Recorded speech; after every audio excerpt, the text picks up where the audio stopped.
अस्सलाम वालेकुम sir. Sir meeting live हो गया, आप स्टार्ट कर सकते हैं। ओके वालेकुम जी, फाइन। अस्सलाम। ठीक है, मैं फिर वो लेक्चर टाइम हम कर रहे थे ना, लास्ट टाइम हमने डिस्कस किया था लॉजिस्टिक रिग्रेशन को। तो वो याद होगा कि हमने उसका लॉगेट फंक्शन बनाया था, लॉगेट फंक्शन सिगमॉइड फंक्शन में कन्वर्ट किया था।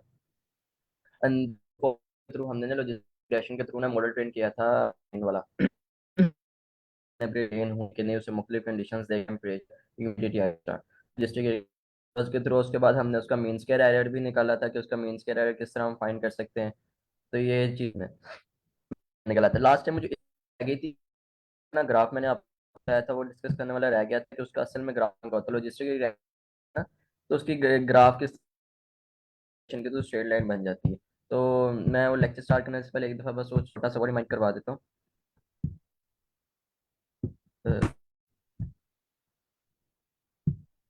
मैम वो को होस्ट कीजिएगा मुझे।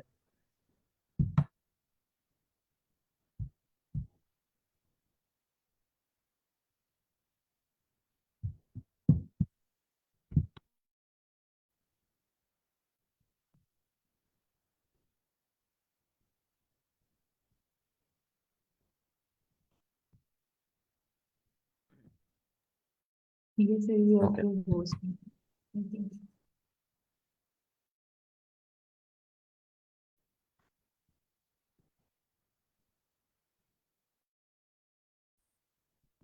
व्हाइट बोर्ड शेयर हो रहा है आपके साथ? ये सर। ओके देन आज जैसे हिस्ट्री रिग्रेशन में आपको पता है कि उसकी ग्राफ कुछ पड़ा था कि जब वो प्रिडिक्शन करता है ना तो एक स्ट्रेट लाइन बनती है यहाँ से, बेस्ट फिट लाइन बनती है जिसपे उसकी प्रिडिक्शन होती है। यहाँ तो यहाँ पे वो डाटा पॉइंट प्रिडिक्ट करता है, यहाँ पे करता है। इसी रिग्रेशन के केस में थोड़ा सा डिफरेंट है हमारे पास। जो हमारे पास लॉजिस्टिक रिग्रेशन होता है ना, उसमें हमने आपको पता है कि प्रोबेबिलिटी फाइंड होती है, 0 1 के फॉर्म में होता है डाटा। तो यहाँ हमारे पास हाई वैल्यू होगी। हमारे पास दो ही केसेस आ सकते हैं उसके, या तो जीरो पे या पे। तो उसका ग्राफ कुछ इस तरह से ना एस शेप में बनता है हमारे पास।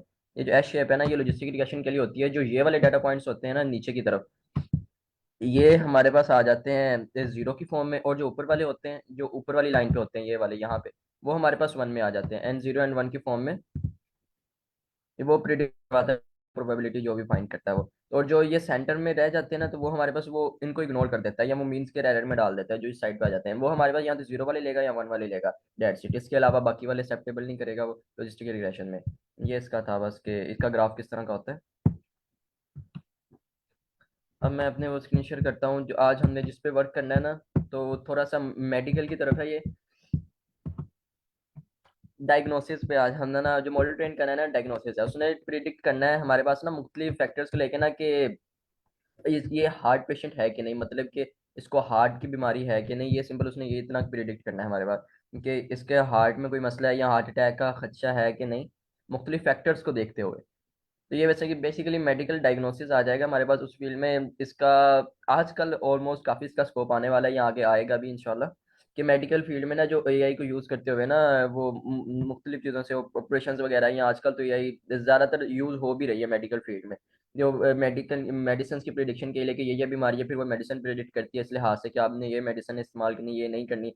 सेम इसी तरह ये हमारे पास जो मॉडल होगा ना जो हम ट्रेन करेंगे, वो हमारे पास रहेगा कि आपको हार्ट अटैक है कि नहीं। और जो फैक्टर हमारे पास ना डाटा सेट में यूज होंगे, उसकी मैंने थोड़ी सी इन्फॉर्मेशन लिख दी है कि अगर नॉन मेडिकल स्टूडेंट्स है ना, तो उनको एक दफ़ा पता चल जाए कि क्या क्या चीज़ें। ये हमारे पास सारे फैक्टर हैं 1 से लेकर 14 तक, जो हमारे पास ना डाटा सेट में आज यूज होंगे।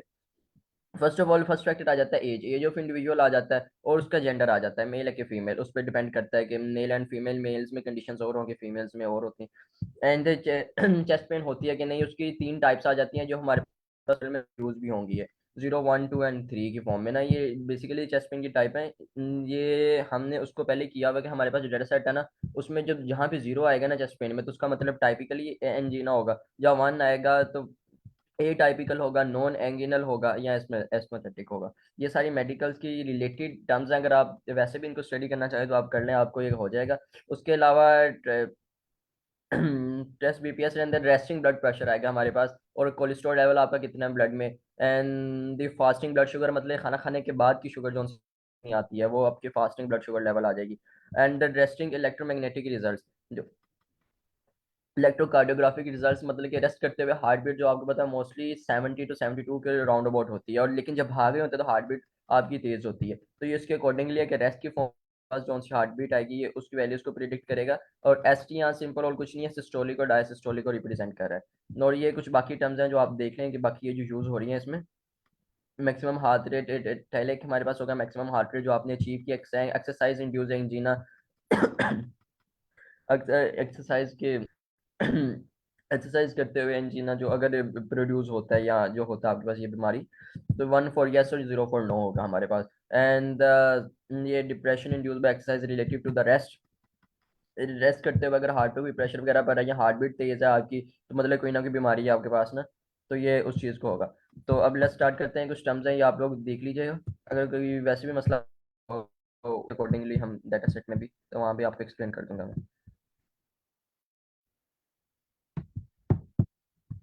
First of all data set import कर लेते हैं। डाटा सेट मैंने रखा हुआ था यहीं पे।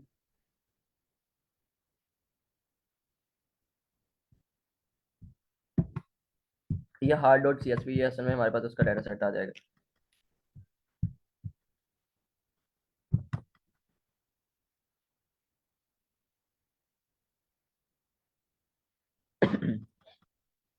तो फर्स्ट ऑफ ऑल आपको पता है कि हमने पांडास को इंपोर्ट करना होता है ताकि हम लाइब्रेरी वो क्या कहते हैं कि डाटा सेट को रीड कर सकें।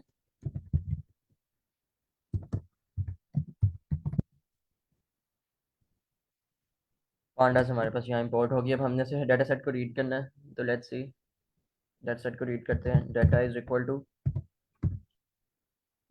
P D dot read C S V file करके हम ना डाटा सेट को रीड करते हैं।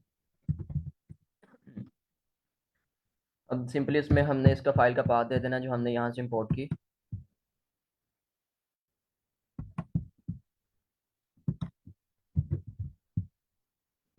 That's it. अब सिंपली हम करेंगे कि उसको डाटा डॉट हेड करके उसको ना प्रिंट करवा के देख लेते हैं कि हमारे पास डाटा सेट किस तरह का है। डाटा डॉट हेड की है,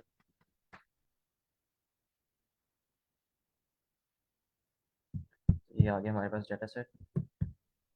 असल में ये हमारे पास डाटा सेट होगा जिस पे हमने वर्क करना है। उसकी पहली 5 रोज आपके पास प्रिंट हो चुकी हैं। फर्स्ट कॉलम उसका एज का होगा, देन सेक्स का 1 for male and 0 for female, gender क्या है, एनसीपी एंड टेरेस्ट्रोल, ये जो सारे फैक्टर मैंने आपको अभी वो बताए थे ये वाले।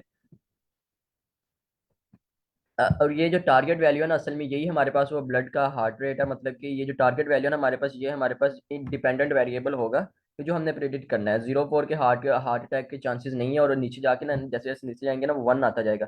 1 से मुराद है कि आपके हार्ट अटैक के चांसेस बढ़ते जा रहे हैं, मतलब कि 0 4 हार्ट अटैक नहीं आना, मतलब पॉसिबिलिटी नहीं है, और 1 4 प्रेडिक्शन कि आपको हार्ट अटैक के मरीज हैं या आपको हार्ट अटैक आ सकते हैं। सिंपल इसने ये प्रेडिक्ट करना 0 1, बाकी सारे जो डिपेंडेंट होंगे या इंडिपेंडेंट फैक्टर्स होंगे। Let's move forward. अब हम आपको पता है कि हमने सबसे पहले काम करना होता है कि इसको ना हमने डिपेंडेंट और इंडिपेंडेंट वेरिएबल्स जो ना ब्रेक डाउन करना होता है, या इसको डिपेंडेंट और इंडिपेंडेंट वेरिएबल में हमने ना तोड़ना होता है, एक्स में या वाई में। तो फर्स्ट ऑफ ऑल एक्स में हमारे पास आपको पता है कि सारे ना इंडिपेंडेंट वेरिएबल्स आते हैं, इंडिपेंडेंट वेरिएबल्स आते हैं। टारगेट के अलावा इसमें बाकी सारे आ जाएंगे हमारे पास इंडिपेंडेंट में, क्योंकि टारगेट हमारे पास डिपेंडेंट है, हमने ये प्रिडिक्ट करवाना है। तो इसके लिए हम सिंपली आपको पता है कि काफ़ी अरसे से यूज़ करते आ रहे हैं ड्रॉप की कमांड के, हम डाटा में से बाकी कमांड ड्रॉप कर देते हैं। मतलब कि हमें सिर्फ ड्रॉप करवाना है टारगेट को, हमें बाकी सारे चाहिए। तो ड्रॉप की कमांड लगा के टारगेट टारगेट कर दिया। अब इसके साथ हम एक्सेस भी डिफाइन करते थे कि अलोंग कॉलम टारगेट में जितने भी हैं वो सारे आपने ना इसमें से निकाल देने हैं इंडिपेंडेंट डाटा में से। तो एक्सेस 1 आपको पता है कि उसके लिए यूज होता है हमारे पास कॉलम्स के लिए। X is equal to 1, that's it. Let's see it workable और नॉट। एक्स को एक दफा करवा के देख लेते हैं हुआ है कि नहीं। X dot head,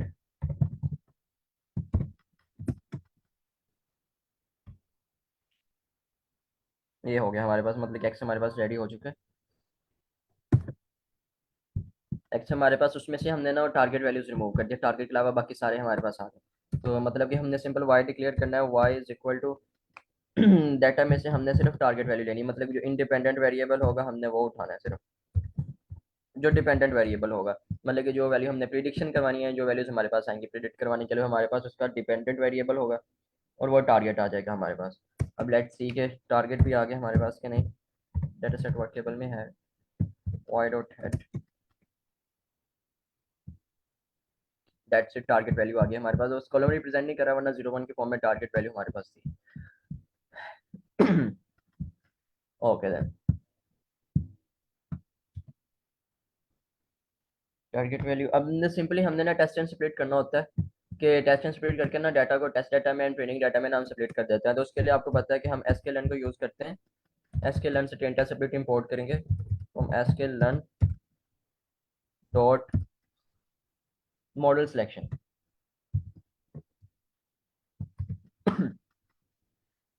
from sklearn dot model selection import, इससे हम इंपोर्ट कर लेंगे train test split.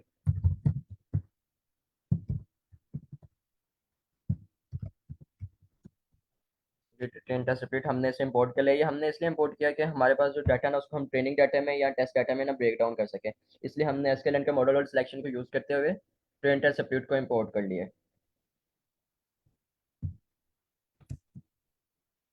Now see, okay, let me see. sklearn dot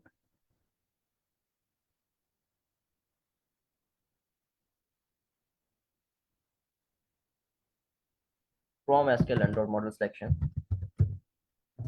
from sklearn dot model selection import train test split, that's it। Train test हमारे पास import हो चुका है। अब हमने सिंपली करना है कि हमारे पास डाटा को ना ट्रेनिंग डाटा में टेस्ट डाटा में स्प्लिट करना है। तो हम सबसे पहले करेंगे कि वेरिएबल कुछ डिक्लेयर कर लेते हैं, जैसे कि वेरिएबल डिक्लेयर कर लेते हैं X train and Y train, X train comma X test,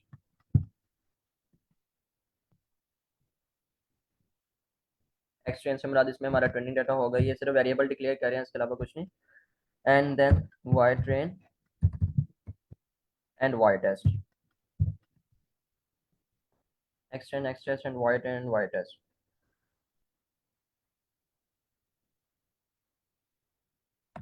अब सिंपली हम अपनी लाइब्रेरी को यहाँ यूज करेंगे, लाइब्रेरी को कॉल करेंगे train test split, train test split and अंदर सिर्फ वेरिएबल्स दे देंगे। हमारे पास पहली वैल्यू x में लिया हमने, तो अंदर x दे देंगे। मतलब कि x ट्रेन एक्स लिया है तो पहले x दे देंगे। x से मुराद होगा कि वो पहले x को ट्रेनिंग में टेस्ट में ब्रेक डाउन करेगा और उसके वैल्यू स्टोर करवा देगा x ट्रेन में एंड x टेस्ट में। ट्रेनिंग डाटा ट्रेनिंग में और जो टेस्टिंग डाटा टेस्टिंग में स्टोर हो जाएगा। फिर इसके अलावा फिर वो y को इसी तरह करेगा, ब्रेक डाउन ट्रेनिंग और टेस्टिंग डाटा में स्प्लिट करेगा और वैल्यूज हमारे पास y train and y test में स्टोर हो जाएंगी। अब हमने सिंपल करना होता था कि इसका टेस्ट साइज डिक्लेयर करना होता है कि इसका टेस्ट साइज असल में होगा क्या। मतलब कि हमने जो डाटा ना उसमें से कितनी अमाउंट में डाटा है ना के लिए रखना है। मतलब कि अगर 0.2 का मतलब है कि हम 80% डाटे पे ट्रेनिंग करवाएंगे अपने मॉडल की, और जो 20% डाटा होगा ना वो हम रखेंगे अपनी टेस्टिंग के लिए। तो उसके लिए रैंडम स्टेट, अगर आप रैंडम स्टेट डिक्लेयर कर देते हैं, अगर ये आप ना भी करें तो वो रैंडमली कहीं से भी आपके पास ना डाटा उठा लेगा। लेकिन अगर आप रैंडम स्टेट डिक्लेयर कर देते हैं तो वो सिर्फ एक पर्टिकुलर पॉइंट से जाके ना टेस्टिंग के लिए डाटा उठाएगा। रैंडम स्टेट यहाँ कुछ नहीं करती, सिर्फ रैंडमनेस डिफाइन करती है कि उसने टेस्टिंग के लिए जो डाटा लिया ना कहाँ से ले, डाटा की शुरू से ले, दरमियान से ले, आखिर से ले, सिंपली ये चीज़ें जो वो डिफाइन करती है। इसके अलावा और कुछ नहीं है रैंडम स्टेट। अब यहाँ पर हमारे पास ट्रेनिंग भी होगी, उसकी टेस्टिंग भी होगी, इधर रन करके देख लेते हैं, कोई मसला तो नहीं आ रहा। Okay, no issue. अब सिंपल हमने ना उसके लिए मॉडल सेलेक्ट करना है, मतलब कि हमने अपना मॉडल इंपोर्ट करना है जिसके थ्रू हमने इसकी प्रिडिक्शन करवानी है। अब मॉडल जो हमारे पास आएगा हम वो करते हैं, वो भी sklearn को यूज़ करते हुए हम मॉडल इंपोर्ट करते हैं from sklearn dot model selection, तो sklearn dot linear model,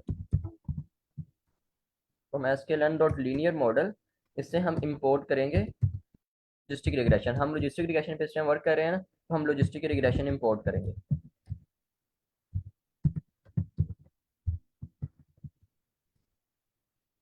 logistic regression, let's see it is workable और नॉट। ओके, लाइब्रेरी इंपोर्ट हो गया। अब हमने सिंपल करना है कि अपने मॉडल को अपने डाटा पे ना फिट करना है, अपने मॉडल को अपने डाटा पे फिट करना है। तो उसके लिए सबसे पहले हमें ना अपने मॉडल को इनिशिएट कराना पड़ेगा किसी भी वेरिएबल में। मतलब मॉडल इनिशिएटिंग करवाते हैं हम, उसका मॉडल वेरिएबल रख लेते हैं। तो उसमें हम लॉजिस्टिक रिग्रेशन को पहले ना इंपोर्ट करवाते हैं, लॉजिस्टिक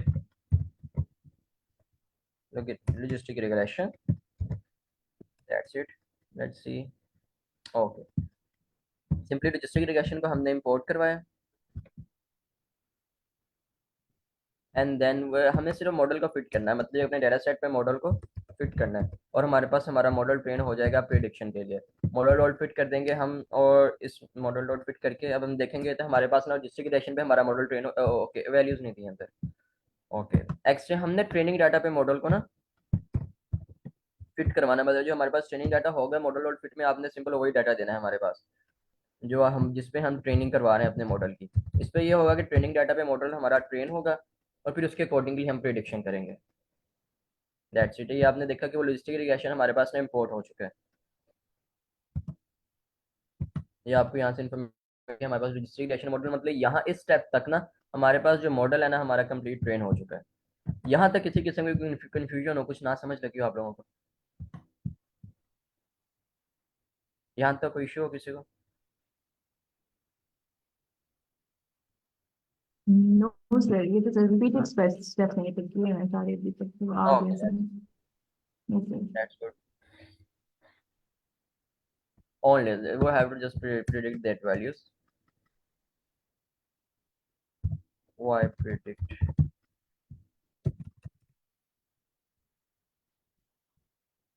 Why predict? Okay. आज थोड़ा सा एक्सेल वर्क भी करेंगे, एक डाटा सेट को किस तरह रेडी करते हैं। एक डाटा सेट मैंने उठाया था, उसमें मैं आपको इसके बाद बताता हूँ कि उस डाटा सेट किस तरह वर्क करना है। डाटा सेट मुख्तलिफ टाइप्स का आ जाता है, ज़रूरी नहीं कि हर दफ़ा हमारे पास डाटा सेट ना इसी तरह है जिस तरह हमें चाहिए। हमें अपने अकॉर्डिंगली डाटा सेट को ना ट्रेन करना होता है। तो आज थोड़ा सा वो भी देखेंगे, अगर उस तरह का डाटा सेट आ जाता है तो किस तरह उस पर वर्क करते हैं। अब प्रिडिक्शन करवाते हैं, मॉडल डॉट प्रिडिक्ट हम यूज़ करते हैं, model dot predict, and then we have just to give values in it. जो हमने वैल्यू प्रिडिक्ट करवानी हमें इसमें वो वैल्यूज देते हैं। तो मैं पहले ऐसा करता हूँ कि एक वेरिएबल डिक्लेयर करके ना टेस्टिंग डाटा में से ना एक वैल्यू उठा के इसमें कोई एक वैल्यू स्टोर करवा देता हूँ, जिसमें हम प्रिडिक्ट करके फिर हम चेक कर लेंगे मेरे डाटा सेट में कि उसने सही प्रिडिक्ट किया है हमारे पास कि नहीं। तो फिर हम आगे मूव ऑन करते हैं। सबसे पहले इसके लिए हम यूज़ करेंगे उसकी कमांड, हेड की कमांड ना, पांडास को यूज़ करते हुए first of all X test था,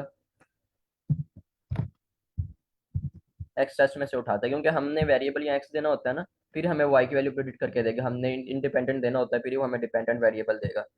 तो एक्स टेस्ट डॉट हेड की कमांड यूज़ करके ऑन कर देते हैं।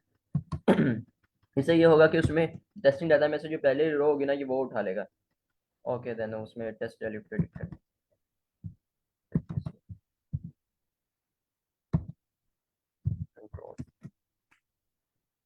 ओके, दैट्स, यहाँ तक वर्केबल कर रहा है। हमें सिंपल ना उसकी वैल्यूज प्रिंट करवानी पड़ेंगी, जो हमने प्रिडिक्शन की है हम वो प्रिंट करवाएंगे, प्रिंट आउट करवाएंगे कि हमारे पास क्या आंसर आता है। तो टेस्ट डाटा भी एक दफ़ा प्रिंट करवा के टेस्टिंग के लिए क्या लिया, ताकि हम फिर उसे वैलिडेट कर सके कि मॉडल हमारा सही प्रिडिक्ट कर रहा है कि नहीं। और आज हम इसकी एक्यूरेसी फाइंड करने के एक और मेथड भी देखेंगे, दो मेथड देखेंगे आज एक्यूरेसी फाइंड करने के।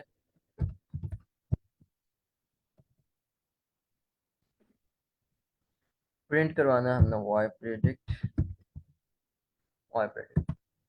Now I have to just run.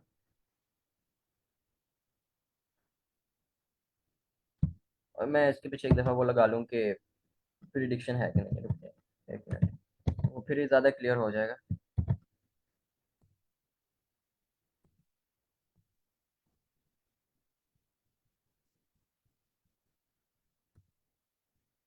Prediction of model,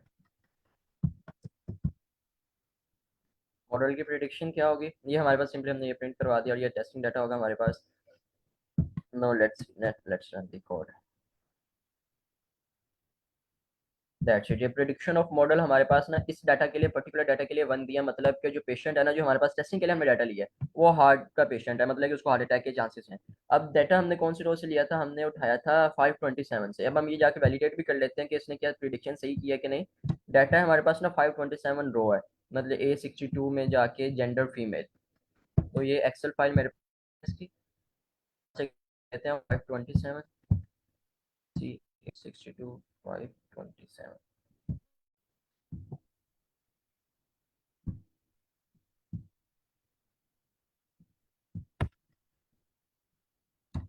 527 A62। एक मिनट ये देख लूँ कि ये वाली है या नीचे वाली है। एक मिनट ये वैलिडेट करने दीजिए मुझे। कैलोरीज 209 एंड 124 वाली, कैलोरीज 209 ये वाली लाइन थी। 520 ना, वो एक्सेल में जो काउंटिंग है वो 7 ऊपर तो हेडर में निकल गया ना, मतलब 527 है तो 529 इसमें रिप्रेजेंट करेगा।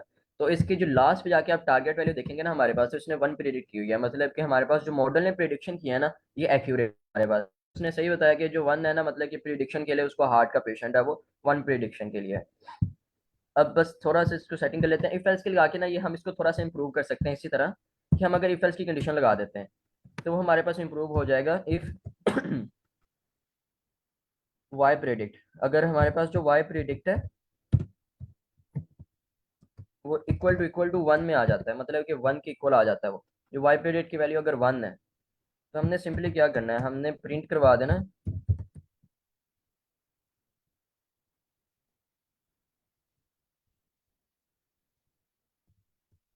You have an heart disease, you have an heart disease, simply ये प्रिंट करवा देंगे एंड देन सी। और इफ एल्स में हम कर देंगे अगर 1 नहीं आता तो फिर एल्स की कंडीशन जाके देन एल्स में प्रिंट करवा देंगे कि you don't have heart disease.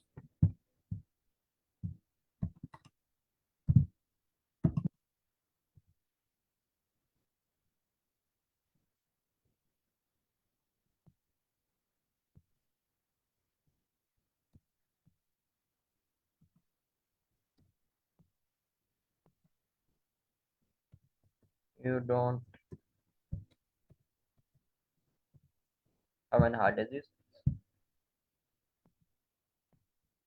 Simple है, फिर इसकी लाइन को कमेंट कर देते हैं तो वो हमें डायरेक्टली मॉडल जब प्रिडिक्ट करेगा अगर 1 देगा तो वो हमें डायरेक्ट बता देगा you have a heart disease और नॉट। दैट्स इट, ये दे देगा कि you have an heart disease. ये फैल्स की कंडीशन लगा के हमने ये कर लिया कि you have an heart disease and not. That's it, यहाँ तक किसी किस्म की कंफ्यूजन कुछ ना समझ लगा हो यहाँ तक? Any question?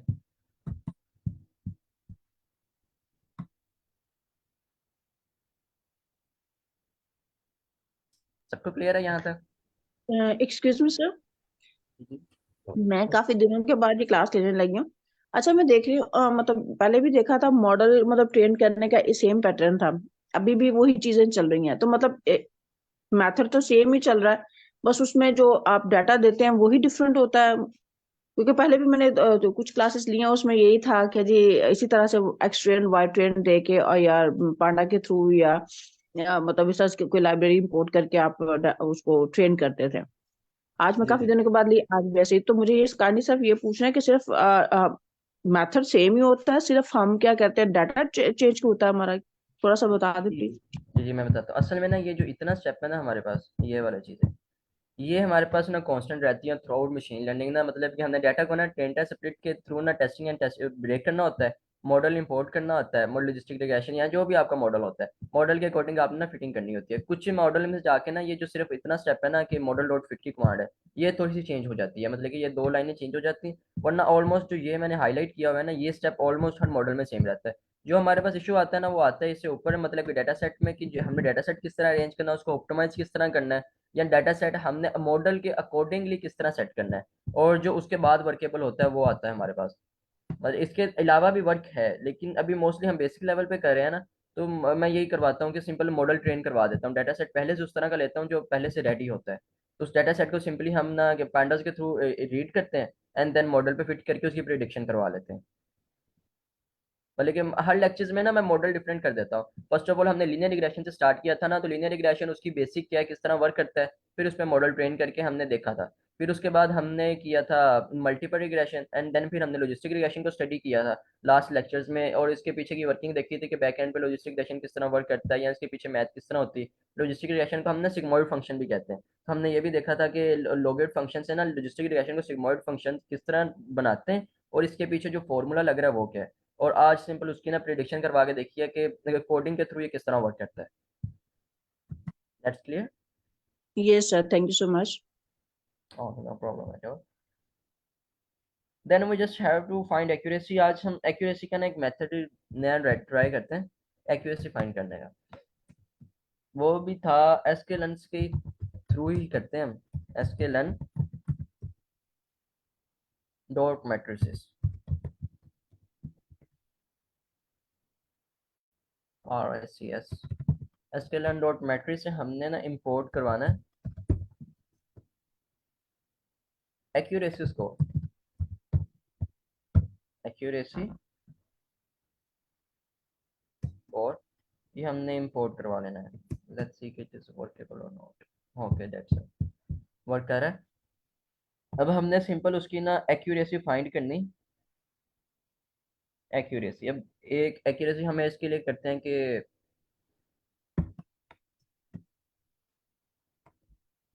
एक मॉडल, एक वेरिएबल डिक्लेयर कर लेते हैं। एक्यूरेसी की एक वेरिएबल डिक्लेयर कर लिया हमने। अब सिंपल हमने इसमें वो इंपोर्ट करना है एक्यूरेसी स्कोर। एक्यूरेसी स्कोर को ना हमने इंपोर्ट करना है। फर्स्ट ऑफ ऑल जो हमने यहाँ डाटा करना होता है वो हमारे पास होता है वाई टेस्ट का।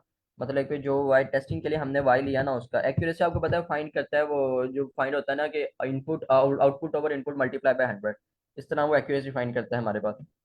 तो सिंपल एक्यूरेसी स्कोर ने भी वही काम करना है। एक्स टेस्ट होगा हमारे पास, वाई टेस्ट होगा जो प्रिडिक्टेड वैल्यू टेस्टिंग में पड़ी हुई है ना, जो प्रिडिक्टेड वैल्यू पहले से आई हुई है वो होगी, और इसके अगेंस्ट हमने करवाना है वाई प्रिडिक्ट। अब ये सब में एक ध्यान से देखिए कि ये क्या कर रहा हूँ, ये चीज मैं आपको ये क्लियर करता हूँ अभी। वाई टेस्टिंग में क्या पड़ा हुआ असल में हमारे पास, वाई टेस्टिंग के हमारे पास क्या डाटा है। वाई टेस्टिंग में हमारे पास ना जो हम सुपरवाइज का हमने मॉडल ट्रेन किया ना, तो वाई टेस्टिंग में हमारे पास वो डाटा पड़ा हुआ है, लेबल्ड डाटा, मतलब आउटपुट पड़ी हुई है जो 0 1 के फॉर्म में। जो लास्ट कॉलम है ना, ये वाला कॉलम, ये वाला कॉलम है हमारे पास डाटा सेट में। असल में वाई टेस्ट में ना टेस्टिंग डाटा का ये वाला कॉलम भरा हुआ है। मतलब कि मॉडल जो प्रिडिक्शन कर रहा है, टेस्टिंग डाटा पे कर रहा है ना, एक्स टेस्ट दिया था हमने उसे, उस पर प्रिडिक्शन कर रहा था। तो उसका असल में आंसर क्या और मॉडल ने क्या प्रिडिक्ट किया है, असल में कंपैरिजन ये होता है। उसने कंपैरिजन ये करना है कि अगर ये देखिए, अगर हमारे पास ना डाटा पड़ा हुआ है 0, आंसर 0 है, और मॉडल भी 0 प्रिडिक्ट कर रहा है, तो वो देखेगा कि मॉडल ने प्रिडिक्ट किया वो इसके साथ मैचेबल है कि नहीं। एक्यूरेसी फिर उसके अकॉर्डिंगली हमारे पास ना वो फाइंड करेगा। एक्स टेस्ट में आ गया हमारे पास ना वो आंसर, उसका एग्जैक्ट आंसर क्या है, और वाई प्रिडिक्ट में हमारे पास आ जाता है कि हम जो मॉडल ने प्रिडिक्ट किया वो क्या है। फिर इन दोनों के कंपैरिजन से करेगा, उसकी एक्यूरेसी फाइंड करेगा। लेकिन यहाँ एक स्टेप देखना है, जब आपने इस तरह का स्टेप करना है तो ये जो प्रिडिक्शन के लिए वैल्यू ले रहे हैं ना, इसमें आपने एक्स टेस्ट देना है। इसमें आपने ये नहीं देना कि सिंपल टेस्ट वैल्यू में हमने क्या किया था कि सिंपल एक वैल्यूज उठा के दे दी थी उसे कि इस पे प्रिडिक्शन करो, लेकिन इस पे आपने ओवरऑल सारी वैल्यू देनी है एक्स टेस्ट की। अब ये जो टेक्स्ट की इधर वैल्यू आएगी, वो मतलब कि जो डाटा जितना भी टेस्ट के लिए उसने उठाया होगा ना, वो वाला यहाँ आएगा, और वाई प्रिडिक्ट में उसकी प्रिडिक्शन आएगी उस सारे डाटा की जो टेस्टिंग के लिए हमने उसे दिया है। तो वो उस डाटा पे हमें एक्यूरेसी फाइंड करके देगा हमारी, कि आपकी एक्यूरेसी कितनी आ रही है। ये स्टेप आपको समझ आई? इसमें कोई कंफ्यूजन हो? No sir. No okay, sir. That's all good.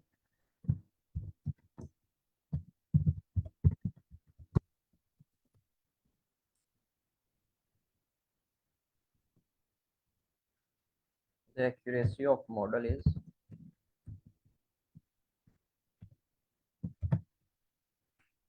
क्योंकि हम वो वैल्यू पे प्रिंट आउट करवा देंगे एक्यूरेसी की। Let's say it is workable और नॉट।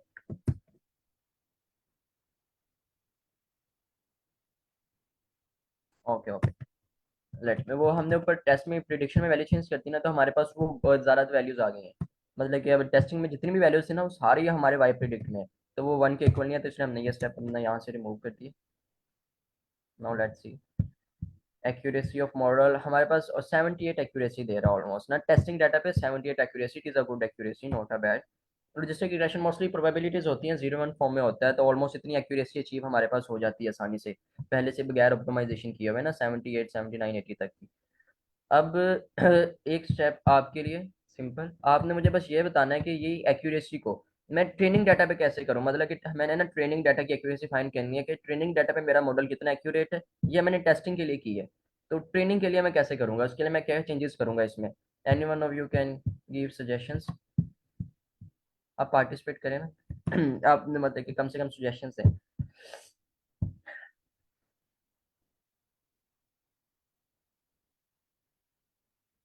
सर वाई टेस्ट की जगह वाई वाई ट्रेनिंग आ जाएगा सर। ये किस लाइन की बात करें?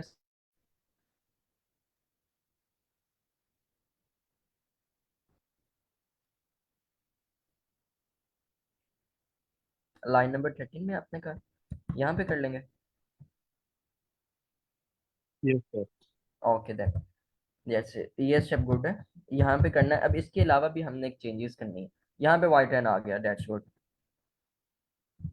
अब इसके अलावा कोई और सजेशंस? इसके अलावा एक और चीज़ भी हम चेंज करेंगे। जस्ट थिंक अबाउट इट कि हमने ना एक्यूरेसी फाइंड करनी है ट्रेनिंग डाटा की। अब हमें क्या चाहिए, दो दो चीज़ें हमें क्या चाहिए। जैसे टेस्टिंग के लिए किया था ना हमने, हमें टेस्टिंग के लिए उसकी प्रिडिक्शन वैल्यू चाहिए थी कि मॉडल हमने जो टेस्टिंग के लिए उसे डाटा दिया उसकी वो वैल्यू प्रिडिक्ट क्या कर रहा है। फिर हमने उस टेस्ट को उस प्रिडिक्ट वैल्यू के साथ कंपेयर करके एक्यूरेसी फाइंड कर ली थी। अब हमने क्या करना है, ट्रेनिंग डाटा के लिए करना है। तो सिंपल हम क्या करेंगे अब दो चीज़ें हमें क्या रिक्वायर होंगी। एक तो वाई ट्रेन रिक्वायर होगा, मतलब जो ट्रेनिंग डाटा पे हमारे वो प्रिडिक्टेड वैल्यूज पड़ी हुई हैं पहले से ही 0 1 के फॉर्म में। अब उसके अलावा हमें क्या चाहिए होगा, वो प्रिडिक्शन जो मॉडल ने हमें करके दी है, लेकिन वो प्रिडिक्शन किस पे करके देगा, वो टेस्ट डाटा पे या ट्रेनिंग डाटा पे? सर वो क्या है, ट्रेनिंग डाटा पे ही देगा। Yes that's good. हमें असल में चाहिए उससे ट्रेनिंग डाटा पे, फिर हमें ना यहाँ पे चेंज करना पड़ेगा अपने पास। यहाँ पे अब हम टेस्ट नहीं लेंगे, यहाँ पे अब हम अपने पास ट्रेन डाटा लेंगे। हमने ट्रेनिंग वाली प्रिडिक्शन ही करवा के फिर ट्रेनिंग के डाटा के साथ कंपेयर करना कि ट्रेनिंग पे हमारा मॉडल कितना एक्यूरेट हमारे पास वर्क कर रहा है, या ट्रेनिंग पे उसके पास एक्यूरेसी कितनी आती है। लगी है इस चीज़ की समझ आप लोगों को? तो वो देखें ना, ट्रेनिंग पे हमारे पास एक्यूरेसी मोस्टली बहुत ज़्यादा इंक्रीज हो गई है, 86 तक चली गई है। क्योंकि ट्रेनिंग मॉडल ना इतना एक्यूरेट ट्रेन हुआ है हमारे पास, 86.5 या 87% मॉडल इतना एक्यूरेट हमारे पास ट्रेन हुआ है। इसका ये मतलब है हमारे पास जो ट्रेनिंग की प्रिडिक्शन होती है ना वो ज़्यादा ही है उससे। जो टेस्टिंग में हमारे पास मॉडल की एक्यूरेसी आती है वो कम ही होती है ट्रेनिंग डाटा से। तो ये क्लियर हुआ है ना आपको स्टेप का, कि हमने यहाँ ट्रेनिंग के लिए करवाना है तो हमने यहाँ पे भी ट्रेनिंग डाटा देना पड़ेगा, और यहाँ पे भी प्रिडिक्शन में वो ट्रेनिंग डाटा आ जाएगा, और यहाँ पे हम वाई ट्रेन दे देंगे। फिर वो हमारे पास कंपेरेबल करके हमें एक्यूरेसी फाइंड करके दिखा दे देगा। यहाँ तक क्लियर है आप सबको? Yes sir. Yes sir. Okay that's good. अब सिंपली एक और स्टेप करते हैं हम आज। क्लासिफिकेशन रिपोर्ट है, ये एक बड़ी इंपॉर्टेंट चीज़ है इसमें मैट्रिसेस में। मतलब कि आपको मुख्तलिफ तरीकों से एक्यूरेसी फाइंड करने की या मुख्तलिफ मेथड अप्लाई करने की जरूरत नहीं पड़ेगी अगर आप ये एक वाला सीख लेते हैं क्लासिफिकेशन रिपोर्ट का। ये आपको मॉडल की ओवरऑल डिटेल सारी दे देगा कि मॉडल में क्या क्या चीज़ें हो रही, क्या एक्यूरेसी है, क्या स्कोर है उसका, क्या प्रिसीजन है। क्लासिफिकेशन रिपोर्ट ये भी इसी की है, एसक्यूएल की है। मैट्रिसेस से हमने इंपोर्ट करना है classification report, and just we have to see how it work. First of all इसके लिए भी एक हम कर लेते हैं, एक वेरिएबल डिक्लेयर कर लेते हैं, क्लासिफिकेशन। क्लासिफिकेशन का वेरिएबल डिक्लेयर कर लेते हैं हम, एंड देन हमने सिंपल इंपोर्ट करना है classification report C N control भी क्लासिफिकेशन रिपोर्ट। अब हमने सर ये क्लासिफिकेशन रिपोर्ट, जी जी, मैट्रिसेस लाइब्रेरी है, ये जस्ट हमारा जो एक्यूरेसी है उसके लिए काम आती है। ये एक्यूरेसी स्कोर की बात कर रहे हैं? नहीं नहीं नहीं, मैट्रिसेस नहीं नहीं नो सर, ये मुख्तलिफ ऑपरेशन परफॉर्म करती है। अगर आप इसको देखेंगे ना, मैट्रिसेस में हम F1 स्कोर भी निकाल सकते हैं, प्रिसीजन भी निकाल सकते हैं, एक्सिस में वो क्या कहते हैं कि एक्यूरेसी भी निकाल, स्कोर भी निकाल सकते हैं, एमएससी वैल्यूज भी हम इसी के थ्रू निकालते हैं। मतलब कि ये एक लाइब्रेरी है जो हमें लार्ज अमाउंट ऑफ ना लाइब्रेरीज प्रोवाइड करती है, जिससे हम मॉडल की ना एवेल्युएशन करते हैं, कि मॉडल को एवेल्युएट करके देखते हैं कि कितनी मॉडल की क्या क्या खामियां या क्या क्या चीज मॉडल में। ये बेसिकली उसके लिए यूज होती है हमारे पास। Okay sir, thank no problem.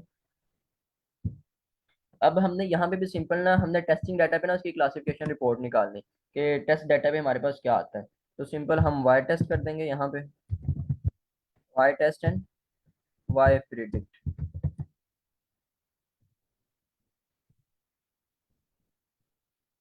Y test and Y predict. अब हम यहाँ पे भी हमें टेस्ट डाटा देना पड़ेगा क्योंकि हम एक्यूरेसी निकाल रहे हैं, मतलब कि एक्यूरेसी रिपोर्ट हम टेस्टिंग डाटा में निकाल रहे हैं। तो हमने वाई टेस्ट दिया और इसके अगेंस्ट हमें वाई प्रिडिक्ट में भी टेस्ट डाटा ही चाहिए। तो यहाँ पे भी मैं चेंज कर देता हूँ उसको एक्यूरेसी में, ताकि यहाँ एरर ना दे हमारे पास।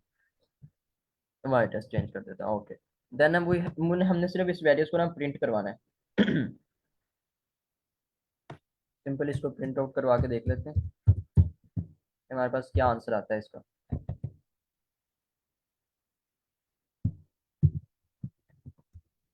Classification report. तो सर हम ये इसकी क्लासिफिकेशन में एक्स डाटा को नहीं लेंगे,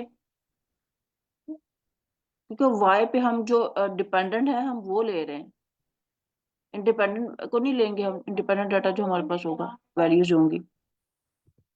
मतलब कि आप यहाँ बात कर रही हैं कि हम यहाँ पे एक्स क्यों नहीं ले यस सर। रहे? असल में हमारे पास जो आउटपुट है ना, हमने उसकी क्लासिफिकेशन रिपोर्ट निकालनी। हमारे पास वाई टेस्ट में क्या स्टोर है, हमारे पास जो आउटपुट है 0 और 1 की फॉर्म में, और वाई प्रिडिक्ट में क्या स्टोर है कि मॉडल ने जो प्रिडिक्शन की है 0 1 की फॉर्म में। हमने सिंपल आउटपुट को कंपेयर करना है, इनपुट तो हमारे पास है, इनपुट तो हमें चाहिए नहीं। मतलब कि हमने सिर्फ आउटपुट को कंपेयर करना है हमारे पास ना, इनपुट हमें वैल्यूज की जरूरत ही नहीं है उसकी। हमारे पास जो यहाँ पे ये आती हैं टारगेट वैल्यू है, हमने ये देखना है कि हमारा मॉडल क्या प्रिडिक्ट कर रहा है और असल में टारगेट वैल्यू डाटा सेट में क्या है। हमने सिंपल ये प्रिडिक्शन करवानी है। अब मतलब इस पे हमने अपनी क्लासिफिकेशन रिपोर्ट निकालनी है ना। मतलब कि ये बाकी जो इंडिपेंडेंट डाटा ये सारा इस ये तो हमें चाहिए ही नहीं, या इसकी हमें भी जरूरत नहीं है। ये हमें सिर्फ तब चाहिए जब हमने मॉडल ट्रेन करना है बस। लेकिन अब हमारा जो वर्क है वो इस टारगेट के साथ है। ये हुआ क्लियर आपको? Yes sir, thank you so much, clear है। Okay, no problem. Let's see. Okay, classification report हमारे पास ना, ये वाला जो स्टेप है हमारे पास, इसकी क्लासिफिकेशन रिपोर्ट है। अब इसमें ना आप मुख्तलिफ फैक्टर देखेंगे। एक हमारे पास प्रिसीजन का फैक्टर होता है, एक रिकॉल का, एक F1 स्कोर का, एंड देन स्पोर्ट। ये स्पोर्ट वाला फैक्टर इग्नोर करें, लेकिन जो तीन स्टेप है मेजर हमारे पास ये precision, recall and F1 score. ये तीन स्टेप है, मतलब ये अलग-अलग से भी हम फाइंड कर सकते हैं मैट्रिक्स से निकाल के। लेकिन लेकिन हमने किया है कि हमने क्लासिफिकेशन रिपोर्ट को यूज करते हुए सिंपल एक दफा कमांड लगाई है, वो सारी वैल्यू हमें ना इकट्ठी निकाल के दे देता है।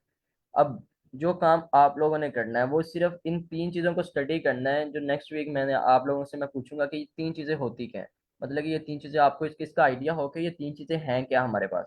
Precision, record and F1 score, या इनकी मॉडल के साथ क्या रिलेशन है, ये क्या चीज़ें होती हैं ये क्लियर ओके हुआ? सर। अब यस यहाँ सर। देखिए, एक और चीज़ भी आ रही थी हमारे पास ना नीचे, ये एक्यूरेसी में। एक्यूरेसी तो आगे हमारे पास ना, अगर हमने ऊपर भी फाइंड करके देख लिया तो 78 आ गई थी। लेकिन इसमें एक्यूरेसी को भी ना दो कैटेगराइज चीज़ों में कैटेगराइज किया हुआ है, macro average and weightage average में एक्यूरेसी की। अब ये दो चीज़ें भी आपने देख के आनी है नेक्स्ट टाइम के, ये दो चीज़ें भी क्या होती हैं। मेरी क्लासिफिकेशन रिपोर्ट में जो चीज़ें मौजूद हैं सारी, ये आपने ना खुद से स्टडी करके आना है, ये सारी चीज़ें क्या हैं, तो ये आपको ज़्यादा बेहतर तब समझ लगेगी। और फिर मैं आपको ये क्या कहते हैं कि नेक्स्ट लेक्चर में हम ये रिकॉल भी करवाऊंगा आपको कि ये किस तरह करना है। ओके, मे भी नेक्स्ट लेक्चर हम जीमिनी प्रो पे करें। मैं ट्राई करूंगा कि नेक्स्ट वीक में ना हम मॉडल से थोड़ा सा हटके जीमिनी प्रो पे ना एक प्रोजेक्ट बनाएंगे, लाइक अ वर्कशॉप। लेकिन जेमिनी प्रो जो आजकल नया मॉडल आया है, इस पे हम करेंगे कि उसका हम मॉडल इस तरह ट्रेन करेंगे कि उसका हम पिक्चर देंगे ना, या टेक्स्ट देंगे, जैसे जीपीटी हमें उसकी पे बताता है ना आगे कि वैल्यूज पे वो देता है, डाटा देता है उसके मतलब जो हमने टेक्स्ट लिखी होती है। तो वो जो हम उसे एक पिक्चर भी देंगे, उससे कहेंगे कि इसमें मौजूद जितनी भी चीज़ें हैं ना उसके मतलब हमें ना कुछ एक्सप्लेनेशन दो। तो वो डाटा जो मॉडल होगा ना हमारे पास, वो हमें पिक्चर को स्टडी करेगा। उसमें अगर मिसाल के तौर पर 10 खाने पड़े हुए हैं तो उनके अलग-अलग से बताएगा कि ये खाने पड़े हैं, इसकी ये स्पेसिफिकेशन है, ये पिक्चर आपको हमें बता रही है। ये मॉडल है, मैं ट्राई करूंगा कि नेक्स्ट वीक तक मैं इस पे प्रिपेयर कर लूँ, और फिर इंशाल्लाह हम इस पे करेंगे एक इस तरह वर्कशॉप भी कंडक्ट कर लेंगे, या इसी टाइम में ना हम वो कर लेंगे। अब वो जो डाटा जिसकी मैं बात कर रहा था, कि एक डाटा ना जब मैं ये स्टडी कर रहा था तो मुझे एक डाटा मिला, मैं आपको दिखाता हूँ।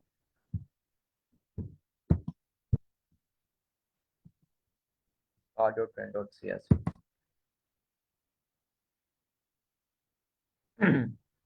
सर डाटा सोर्सेज जो है वो कैगल से ही है, सारा डाटा वहीं से लिया है। जी मैं मोस्टली वहीं से लेता हूँ, लेकिन और भी जगह से काफ़ी से मिल जाता है। मतलब कि मैं देख जो प्रोडक्ट प्रोजेक्ट होता है ना उसके मतलब भी स्टडी करता हूँ कि किसी ने और प्रोजेक्ट किया सेम, फिर उसने किस डाटा सेट पे वर्क किया है, फिर दो तीन डाटा सेट एक्सप्लोर करता हूँ, फिर उनमें से एक सेलेक्ट कर लेता हूँ।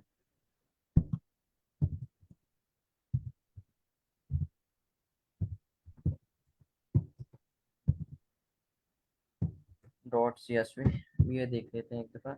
ये भी जब मैं वो स्टडी ये कर रहा था ना लॉजिस्टिक रिएक्शन के लिए, जब डाटा चाहिए था, तो ये एक डाटा सेट मुझे मिला। लेट्स सी, इसको देखते हैं एक दफ़ा। ये सिंपली आपके पास आ जाएगा, डाटा ऑप्टिमाइजेशन में आ जाएगा ये स्टेप ना हमारे पास। Okay then.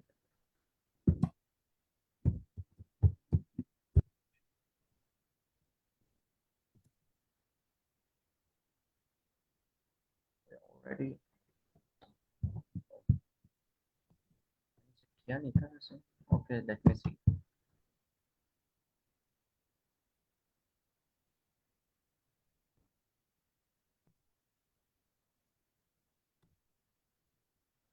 क्या नाम था इसका? Audio train.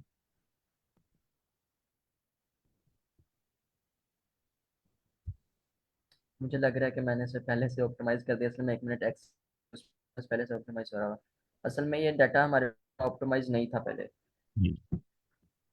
वो सर मैं चाह इसमें रहा हम वो हूँ। डेटा की क्लीनिंग करें भी करेंगे अभी इसमें? जी जी डाटा जी जी ये बिल्कुल यही हम करने की कोशिश करेंगे अभी। असल में ये डाटा था हमारे पास ना सीएसवी में, इसका फॉर्मेट थोड़ा अलग था। I think so. मैं एक दफ़ा सर क्या इसको करने लगे, मुझे समझ नहीं है, आवाज कटी है। हम हम इसके डाटा डाटा ऑप्टिमाइजेशन करने लगे हैं। ओके, ऑप्टिमाइजेशन मींस के लाइक डाटा व्हाट? को हमने ना ऑप्टिमाइज करना है। हमारे पास जो डाटा सेट है ना वो हमारे पास ना 2D के फॉर्म में या इस तरह की फॉर्म में नहीं है, कॉलम के फॉर्म में नहीं। ये है, देखें, ये आपको नजर आ रहा है ना, ये इस तरह का डाटा सेट हमारे पास है। सर इसको स्ट्रक्चर करना है ना हमने, मतलब। ये एक चीज, एक मिनट मैं ये इसके कॉलम की फॉर्मेटिंग कर लूँ फिर मैं आपको दिखाता हूँ। मैं out of it column, that's good. अब ये एक चीज देखिएगा, है तो ये डाटा सेट हमारे पास सही, लेकिन मसला क्या है इसमें? ये एक ही रो है, सिंपल ये एक कॉलम है हमारे पास, मतलब एक ब्लॉक है एक्सेल का, और उसी में उसने सारा दिया है, ID, age, gender, height, weight and then cholesterol level, या ऑल द थिंग्स इसमें एक ही रो में दे दी है, जो प्रेजेंटेबल भी नहीं है और या इस पे वर्क भी नहीं कर सकते। हमारे पास ना मुख्तलिफ रोज में है ही नहीं डाटा, सीरियस ही नहीं है। देख रहे हैं ना आप लोग? सर आपने बताया तो ये पता चला कि ये कुछ भी है, वरना वो गुडमुड ही लग रहा था सारा कुछ। ये तो पता ही नहीं चलना है, मतलब कि ये मुख्तलिफ कॉलम्स में डिवाइड ही नहीं है, सिंपल एक कॉलम है हमारे पास, और उसके अगेंस्ट वैल्यूज भी हमारे पास ना सिर्फ सेमी कॉलन का डिफरेंशिएट करके हुए ना उन्होंने, उसके अगेंस्ट वैल्यूज भी हमें दी हुई है, जैसे कि आईडी में 0 दे दिया, 1 2 3, and then age and gender में 1 2 3 एटसेट्रा ऐसे दिया हुआ है, हाइट में भी इसी तरह वैल्यूज दी हमें। मतलब कि डाटा हमारे पास एक वैल्यू रेंज नहीं है या वर्केबल डाटा नहीं है, इसमें हम वर्क नहीं कर सकते। ये असल में मैं कहना चाह रहा था। अब आपने करना है कि इसके ना 2 स्टेप है हमारे पास, असल में 3 है। आप इसको कोड के थ्रू भी कर सकते हैं, और डायरेक्ट एक्सेल से आप इस तरह भी कर सकते हैं कि एक्सेल से हम इसको सेट कर लें, डाटा को ना खुद ही रो में डिवाइड कर लें, तो फिर हम अपना वहाँ इंपोर्ट करके उस पर वर्क कर लेते हैं। अब मैं एक्सेल से पहले आपको सेट करके दिखा देता हूँ, और अगर हमें टाइम मिला तो हम कोड के थ्रू भी ना सेम यही काम करेंगे, मतलब कि 2 3 लाइन्स का कोड है, उससे हमने ना ये डाटा सेट सेट कर लेना। एक्सेल में असल में हमारे पास ना ये होता है, डाटा के टैब में जाके ना आप इस सारे डाटा को सेलेक्ट कर लिए हैं, आपने यहाँ से करना होता है टेक्स्ट टू कॉलम्स में। टेक्स्ट टू कॉलम्स में जब आप क्लिक करेंगे ना, तो वो आपको कुछ ऑप्शन देगा आगे। ये डेलीमिटेड है, अब जो जो कॉम है ना हमारे पास, ये हमारे पास ना उसका डेलीमीटर है, मतलब कि करेक्ट सबको सेपरेट कर रहा है, मतलब कि आईडी को एज से सेपरेट कर रहा है वो सेमी कॉलन, और एज को जेंडर सेपरेट कर रहा है हमारे पास वो सेमी कॉलन। तो हमने डेलीमिटेड यहाँ से सिलेक्ट करना है। अगर बाज इस तरह के आते हैं कि उसमें ना हमें टैब की स्पेस दी होती है, आईडी के बाद टैब की स्पेस, फिर एज, फिर जेंडर, लेकिन रो एक ही होती है, तो वो आपको जिस तरह के फॉर्मेट भी मिल जाए, आपने उसके अकॉर्डिंगली यहाँ से अपनी कमांड सेलेक्ट करनी है। अब हमारा डेलीमीटर सेमी कॉलन है, टैब नहीं है, यहाँ कोमा नहीं है, स्पेस नहीं है, सिर्फ सेमी कॉलन है, तो हमने सेमी कॉलन पे क्लिक करना है, and then next, and then finish. अब ये थोड़ा सा टाइम लगेगा हमारे पास, और ये देखें कि वो हमारे पास जो डाटा है ना उसको मुख्तलिफ कॉलम्स में उसने हमारे पास ना चेंज कर दिया। मैं इसको एक दफ़ा फॉर्मेटिंग कर लूँ, लेट मी सी, फिर आपको दिखाता हूँ ये किस तरह आ गया हमारे पास। ये अब हमारे पास ना डाटा इस फॉर्म में आ गया, जिस फॉर्म में हमें चाहिए, जिस प्रेजेंटेबल फॉर्म में चाहिए, मतलब कि डाटा किस तरह का भी हो, हमें इस आईडी में चाहिए, इसको क्या कहते हैं कि डाटा फ्रेम की फॉर्म भी कहते हैं या 2D फॉर्म भी कहते हैं। हमें डाटा इस शेप में चाहिए होता है, तो मतलब डाटा जैसा भी हो हमने उसे अकॉर्डिंगली वर्क करना होता है, डाटा को उस लिहाज से अरेंज करना होता है। अब अगर यही काम हम सेम कोड के थ्रू करना चाह रहे हैं, मतलब कोड के थ्रू करना है हमने सेम यही काम, अभी ये मेरे पास पहले से अरेंज हो चुका है, तो जहां मैंने पहले ऑप्टिमाइज ऊपर किया था मैं आपको वही दिखा देता हूँ फिर।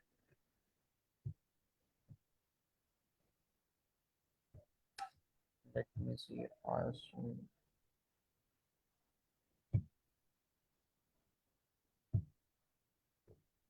आई थिंक सो यही किया था मैंने।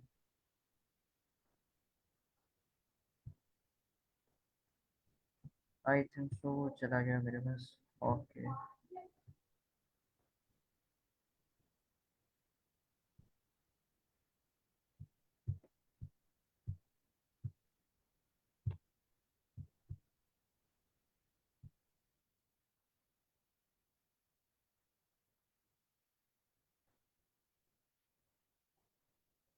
ओके, नहीं मिल रहा। मैं आपको अगेन ही कोड करके दिखा लेता हूँ, खुद ही लिख लेता हूँ कोड। उसके लिए सिंपल हमने ये करना था, अभी तो पहले से रेंज है। सिंपल आपने ना उसके लिए ये करना होता है कि पांडव से हमारे पास इंपोर्ट है। आपने ना फ्रॉम आईओ से आपने इंपोर्ट करना होता है आईओ। स्पेलिंग में कुछ फर्क आ सकता है या फॉर्मेट में फर्क आ सकता है, लेकिन ये एक लाइब्रेरी है जो आप इंपोर्ट आईओ। ये मिस्टेक में मुझे एग्जैक्ट या सर उसके आईओ स्टैंड्स या, फॉर जी जी। आईओ से लाइब्रेरी है, ये क्या है? मतलब इसके किस चीज का एब्रिविएशन है? इनपुट कुछ स्ट्रिंग कह जाते हैं उनसे ना, असल में इनपुट। हमारे सेपरेट क्या होता है।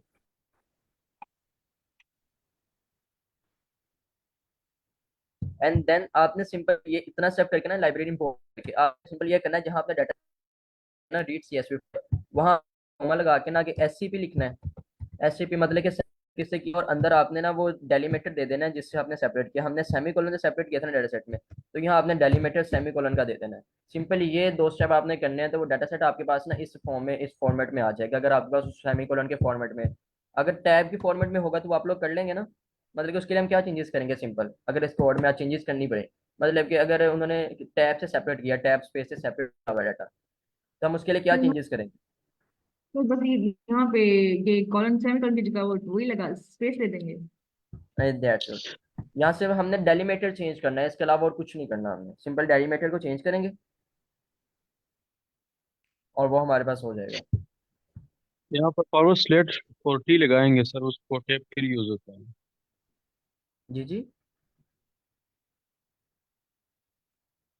स्लैश टी डिलीमिटेड के लिए इस्तेमाल होगा ना सर, टेप के लिए। जी जी, दैट्स गुड। जी जी, आपने सही कहा है। तो ऐसी ये वाली कमांड एस टी आप यूज कर सकते हैं, नो प्रॉब्लम एट ऑल। तो आज के लेक्चर में आपको किसी किस्म की कोई कंफ्यूजन हो, किसी को ना समझ लगे या कोई भी क्वेश्चन हो इसके रिलेटेड या इससे पहले जो भी हम पढ़ चुके हैं, तो आप लोग पूछ सकते हैं। एनी काइंड ऑफ क्वेश्चन, इस फील्ड के रिलेटेड कोई क्वेश्चन हो या इसमें किसी स्कोप के रिलेटेड कोई क्वेश्चन हो, किसी तरह का भी डाटा साइंस के रिलेटेड।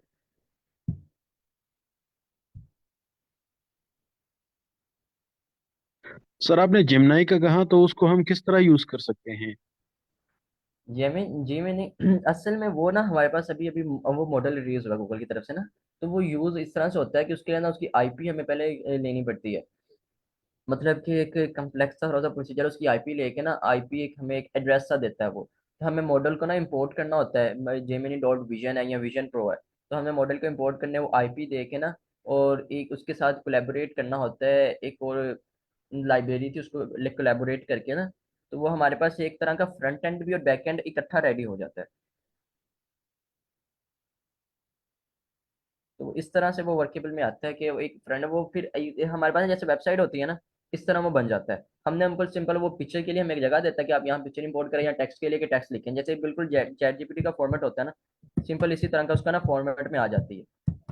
जैसे कि ये आ जाता है, वो हमें ऊपर पूछता है कि अपने हमारे पास टेक्स्ट लिखने के लिए हमें कहता है, और यहाँ साथ नीचे पिक्चर का एक कॉलम भी देता है कि आप पिक्चर इंपोर्ट करें। फिर वो हमें पिक्चर की ना प्रिडिक्शन करके देता है कि पिक्चर के अंदर क्या क्या चीज़ें मौजूद है। इस तरह का फॉर्मेट आ जाता है उसका। यहाँ पे एक आपके पास लाइन आ जाती है जिसके थ्रू हमें वो कहता है कि आप यहाँ पिक्चर इंपोर्ट करें, फिर नीचे आपको डाटा देता है कि क्या क्या चीज़ें थी इस पिक्चर में। इस तरह वो वर्केबल होता है। अच्छा, और सर अब ये फ्री है या पेड है सर? जी जी, ये पेड तो नहीं है ना सर? नो नो नो, अभी तक तो पेड नहीं है। अभी तक पेड नहीं है, तो शायद हो जाए। No idea about it. ChatGPT 4 तो पेड नहीं है? नहीं नहीं, जीपीटी 4 की बात नहीं कर रहा। गूगल जेमिनी मॉडल है, जिस तरह लॉजिस्टिक रिग्रेशन मॉडल है ना, गूगल जेमिनी अच्छा। जिस मॉडल पे ट्रेन हुआ है, उन्होंने अपना एक मॉडल बनाया है जेमिनी विजन प्रो। वो मॉडल है। सही। तो उसके थ्रू आप अपने तौर पर भी इसको ट्राई कर सकते हैं ऐसे। ये करना चाहे, अगर कोई प्रेजेंट करना चाहे ना क्लास में, तो नो प्रॉब्लम एट ऑल वो कर सकते हैं। अगर किसी को लेक्चर रेडी या कुछ भी आता है उसके रिलेटेड आइडिया ही हो, तो वो फिर साथ में हेल्प कर दूंगा, तो मिलके वो कर लेंगे हम।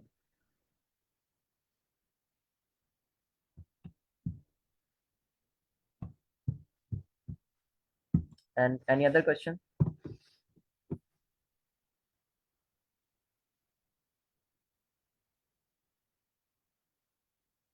एनी काइंड ऑफ कंफ्यूजन, या किसी किस्म की कोई कंफ्यूजन आपको, या किसी किस्म का कोई क्वेश्चन? सर ये फिर ऐसा है, वीकेंड पे जो क्लासेस हैं फिर सैटरडे संडे की यही टाइमिंग रख लें, सुबह 7 बजे, तो अर्ली मॉर्निंग सर पूरे हफ्ते के बाद टाइम मिलता है, तो वो फिर वो भी उठने को दिल नहीं करता सर 7 बजे। नहीं नहीं, अब से यही होगी, हमने 9 के कर लिया, 9 PM टाइमिंग कर लिया इसकी, मतलब कि अब से यही होगी permanent timing. Okay sir, thank you. No problem. Sir Hugging Face किस लिए यूज होता है? ये कोई मॉडल है, इसके मतलब आइडिया नहीं है मुझे। सर ये हगिंग फेस ये पिक्चर डिस्क्रिप्शन, वो उसको आपने प्रॉम्प्ट देना होता है टेक्स्ट टू इमेज जनरेशन के लिए, है ना। उसमें भी आपके बहुत सारे मॉडल्स पड़े हुए होते हैं, जो मैंने किया अभी तक वही किया था। क्या कहते हैं, उसमें डिफरेंट मॉडल्स पड़े हुए होते हैं, और आपने मॉडल्स लेके अकॉर्डिंगली आपने उसमें टेक्स्ट टू स्पीच भी है, टेक्स्ट टू इमेज जनरेशन भी डिफरेंट आ रहे होते हैं सर। वो भी एक दफा कर तो वो भी जबरदस्त है उसमें। मैम हगिंग फेस पूरा एक इकोसिस्टम है, मतलब उसमें बहुत जी सारी चीजें हैं। उन्होंने, हाँ जी उन्होंने अपने मॉडल्स दिए हुए हैं, बहुत सारे मॉडल्स रखे हुए हैं, मैं वही कह रही हूँ, मैंने तो सिर्फ एक दो ही किए हैं, ट्राई किए हैं, लेकिन बहुत सारे मॉडल्स पड़े हुए हैं, आप उनको लेके आप टेक्स्ट टू स्पीच भी है, टेक्स्ट टू इमेज भी है। ये देखिए, ये सारे इधर लेफ्ट साइड पे जी जी ये देख रहा सारे हूँ। मॉडल्स दिए हैं। मतलब कि ये एज एन वेबसाइट वर्क कर रहा है या मॉडल की कोडिंग के थ्रू कर रहा है? मतलब कि यहाँ डायरेक्ट जैसे कि वेबसाइट पे हमने पिक्चर देनी है वो खुद ही चेंज कर देगा, या ये मॉडल देते हैं साथ में? तो मॉडल लेंगे, फिर इसका आई थिंक उसकी एपीआई की चाहिए होती है, ये कुछ एक लिमिटेड है जो कि आपको फ्री में मिलती है, फिर उसके बाद आपको परचेज करना पड़ता है। एपीआई के लिए थ्रू ही होता है, ओपन एआई का यही है आई थिंक प्लेटफॉर्म, अगर if I am not wrong. तो फिर यहाँ से ये है कि आपको एपीआई बाय करना पड़ती हैं, और बाद में फिर आप अपना मॉडल्स ट्रेन करें, जहाँ तक मेरी इंफॉर्मेशन है। नहीं मैम, नहीं इसमें आप फ्री भी यूज कर सकते हैं, टोकन्स भी फ्री मिल जाती है, एपीआई भी फ्री मिल जाती है, अगर आप मतलब लिमिटेड वर्जन को यूज करते हैं। सर वो मैं पहले बता चुकी हूँ कि एक थोड़ी मतलब थोड़ी सा है, आपको थोड़ा सा स्टार्ट में फ्री मिलता है, उसके बाद फिर आपको पेड जो भी आपने लेना होता है वो उसके बाद ये आपको पे करना पड़ता है एपीआई के लिए। ओके ओके, डीप लर्निंग की तरफ जाएंगे हम, ये भी करके देख लेंगे, कोई हर्ज तो नहीं है कुछ करने में, ट्राई करेंगे इसको भी करने की। ये सर स्टार्ट में थोड़ा सा आपके पास जो फ्री एपीआई जो मिलती है, मेरे एक दो बनाई थी, वो इतनी ज्यादा यूटिलाइज ही नहीं हुई, मैंने काम ही नहीं किया। तो बट ये है कि वो स्टार्ट में आपके पास $5 तक, ये $5 थे जो आपको फ्री में मिले थे, उसके बाद फर्दर आपने परचेज करना होता है। हम इस पे अपना एक मॉडल बनाएंगे, इमेज टू टेक्स्ट के लिए खुद बनाएंगे, इनकी एपीआई ही चाहिए, और जनरेट करने की ट्राई करेंगे। आई थिंक इसका कुछ ना कुछ मेथड तो होगा ही, यकीनन होगा। सर सारी इन्फॉर्मेशन दी हुई है, बस हमें सिर्फ एक्सप्लोर करनी मतलब कि वो पहले से बना हुआ है ना, मतलब कि हम चाह रहे थे कि अपना एक खुद से मॉडल ट्रेन करेंगे, इसी तरह का अपना मॉडल एक बनाएंगे, अगर ये है। पॉसिबल हुआ। हो जाएगा, अगर हम यहाँ पे करें मिलके तो हो जाएगा। ओके। इंशाल्लाह हो जाएगा सर, बहुत आसान है इसमें मॉडल को मतलब यूटिलाइज करना। और ये है कि ये मतलब इसमें आप यूज कर सकते हैं काफी सारे मॉडल्स, जीपीटी भी यूज कर सकते हैं, लामा भी यूज कर सकते हैं इसमें। ज्यादातर ओके ये सर एलएलएम्स के लिए यूज होता है। Okay okay, LLMs, okay, that's amazing.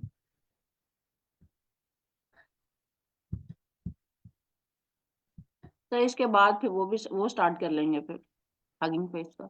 जी जी, वो आगे डीप लर्निंग की तरफ जाने का ही रहता है मेरा। आगे डीप लर्निंग या जनरेटिव एआई ना, डीप लर्निंग के बाद डीप लर्निंग के थोड़े से प्रोजेक्ट्स करेंगे 2-3, और फिर उसके बाद वो करेंगे, जनरेटिव एआई की तरफ चले जाएंगे, या मूव ऑन कर देंगे, क्योंकि आस्ते आस्ते सीखते जाएंगे, साथ साथ करते जाएंगे वो भी।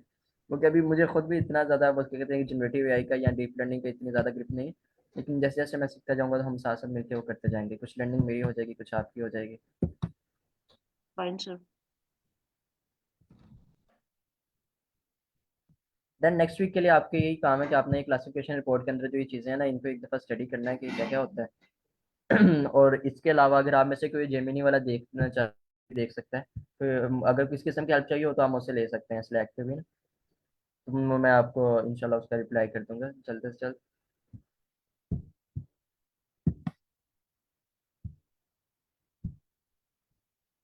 आप में से किसी का भी क्वेश्चन हो आप लोग मुझसे पूछ लीजिएगा। अब ओके, फिर लेक्चर की टाइमिंग हो चुकी है हमारे पास, फिर लेक्चर बंद करते हैं, मीटिंग एंड करते हैं। Thank you sir, so thank much. You sir. Okay, thank you very much for all of you coming. Allah Allah हाफिज। हाफिज़। अल्लाह हाफिज। अल्लाह हाफिज़।